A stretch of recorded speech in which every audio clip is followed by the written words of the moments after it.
Doctor and the Devils. Freddie Francis, directing Timothy Dalton, Jonathan Pryce, Stephen Rea.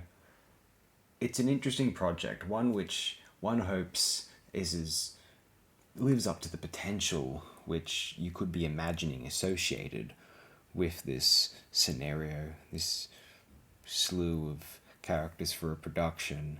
I don't know if I would call The Doctor and the Devils a masterpiece, although I would call it a rather strong piece of work in any instance. When I saw in the credits from a screenplay written by Dylan Thomas, I just assumed it's a common name.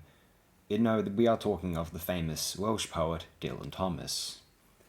Now, the screenplay, I don't know much about the context of it, although realised after the passing of Thomas and directed by Francis to, as I said, rather strong results. I don't think the film is of major classic status, although I think there's a case to be made that it is one of the stronger films of Francis's oeuvre.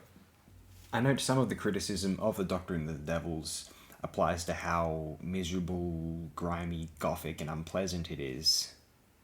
Certainly, I understand that. I suspect the film was intending to be just this, thoroughly this.